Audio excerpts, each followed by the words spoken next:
Bien, la parole est à Madame Pascale Got. Madame la ministre, je me permets de vous interpeller sur les difficultés des soins d'urgence à la personne en Gironde et avec un exemple bien précis à vous soumettre, la presqu'île du Médoc.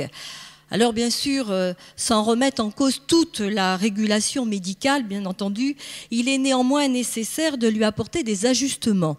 Des ajustements sur des territoires ruraux, voire périurbains, et d'insister tout particulièrement sur ceux encore plus dépourvus, tels que le Médoc.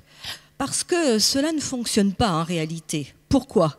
Tout simplement parce qu'il manque les intervenants nécessaires à la bonne marche de la régulation médicale. Dans le Médoc, par exemple, la démographie médicale est très faible, à la limite de la rupture de la permanence de soins. À cela s'ajoute un manque d'ambulanciers privés et un environnement difficile, un seul axe routier principal et un environnement également, un éloignement du CHU de Bordeaux à 2 heures de route et une toute petite polyclinique comme seul pivot de santé. C'est la raison pour laquelle la régulation médicale classique par le 15 dysfonctionne. Le délai d'intervention est souvent très largement supérieur à une trentaine de minutes. Ce temps de réaction, reconnaissez-le, est difficilement admissible. Il a eu déjà des conséquences dramatiques. Ce constat est partagé à la fois par le SDIS 33, par le SAMU 33 et par l'ensemble des acteurs locaux. Aussi, il devient urgent de mener une expérimentation sur ce territoire en donnant la priorité d'intervention aux pompiers. Et c'est ce que je vous demande, Madame Bachelot. Je vous demande, le demande car le président de la République lui-même, lors du dernier congrès de la Fédération nationale des sapeurs-pompiers, avait reconnu la rupture de la permanence des soins en milieu rural dans un grand nombre de cas. Rappelez-vous, il avait aussi préconisé dès 2008 une expérimentation sur quelques départements pour l'intervention des pompiers en premier secours d'urgence. Expérimentation qui prévoyait, c'est normal, la mise en place d'un comité de suivi pour vérifier l'efficience du système et pour une extension possible en 2009. Le département de la Gironde, qui est le plus grand département de France, et tout particulièrement le Médoc, doivent intégrer cette expérimentation. Ce serait, je le pense, un signe fort de la prise en compte d'une problématique qui inquiète l'ensemble des responsables et des usagers déjà fragilisés sur certains endroits par une absence de service, notamment sur la presqu'île. Je vous en remercie. Madame la ministre.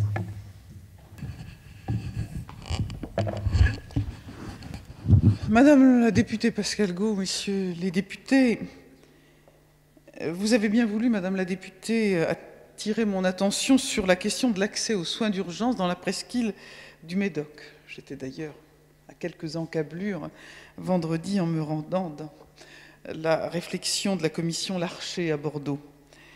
Lors des états généraux de l'organisation de la santé, en partenariat avec les élus et les professionnels, notre réflexion a porté sur la mise en place d'une organisation de la santé qui tienne compte de la nécessaire complémentarité entre la ville et l'hôpital, entre le secteur sanitaire et le secteur médico-social, entre la santé publique et les soins. Les spécificités territoriales ont naturellement été au centre de notre réflexion, avec le souci de trouver des solutions pour le maintien de l'égalité de l'accès aux soins sur l'ensemble du territoire. C'est la raison d'ailleurs pour laquelle j'ai créé une mission d'appui pour permettre aux organisateurs de la permanence des soins de trouver les solutions nécessaires et adaptées à chaque territoire.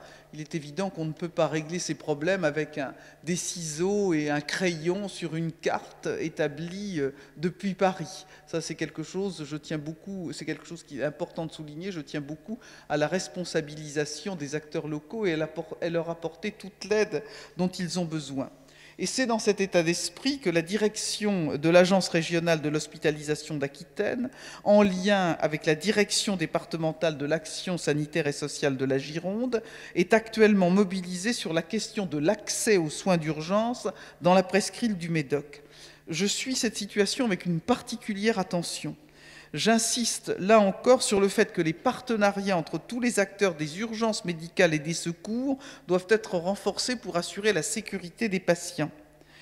Soyez assurés, et par ailleurs, Madame la députée, que la DAS, la Direction départementale des affaires sanitaires et sociales de la Gironde, se mobilise afin de maintenir une prise en charge des urgences de qualité au sein de la polyclinique de l'Espar. En outre, le service mobile d'urgence et de réanimation, SMUR, continuera à couvrir l'accès aux soins d'urgence. Et nous sommes avec Madame la ministre de l'Intérieur, nous avons réuni un groupe de travail avec justement les responsables de la sécurité civile pour faire en sorte que la coordination se passe du mieux possible dans ce domaine de la prise en charge de l'urgence, à travers un certain nombre de démarches extrêmement variées entre nos services et surtout, bien entendu, la nécessité d'une prise en charge médicale. Nous aurons d'ailleurs les résultats de ces travaux dans quelques semaines. Vous le voyez, Madame la députée, les usagers doivent être rassurés sur le soin qui est apporté à trouver les meilleures solutions possibles concernant la coordination des dispositifs d'urgence et tout spécialement dans le cas que vous soulignez à juste titre de la presqu'île du Médoc. Madame Go. Madame la ministre, j'ai bien noté effectivement cette mission d'appui. J'aimerais qu'il y ait un retour un petit peu plus conséquent par rapport, par exemple, j'aimerais bien y être associé ou avoir les conclusions assez rapidement, et d'autre part de souligner que entre les promesses du président Sarkozy et les actes, eh bien qu'il y ait là aussi un fil conducteur assez rapide me satisferait dans la mesure où réellement le problème du 15 sur les territoires ruraux est particulièrement crucial et perdure, et aujourd'hui je crois qu'il faut aller relativement vite sur cette prise en compte des secours d'urgence à la personne où nous enregistrons des cas dramatiques du fait du retard des interventions. Et je crois que là, c'est un problème au Médoc, mais quasi général dans les milieux ruraux où il faut une action très offensive en la matière. Merci. Madame la ministre. Un mot peut-être pour éclairer Madame la députée Go. Cette mission d'appui qui va donc se mettre à la disposition des préfets à partir du début avril est une mission confraternelle et opérationnelle qui regroupe les représentants des syndicats médicaux, le Conseil de l'ordre des médecins et des personnels qualifiés du ministère de la Santé. C'est vraiment une mission d'appui professionnelle et confraternelle destinée à aider les préfets et les professionnels dans l'élaboration des schémas de la permanence des soins. Bien entendu, il y a donc un effet immédiat opérationnel, mais il y aura des conclusions qui seront tirées de cette mission d'appui.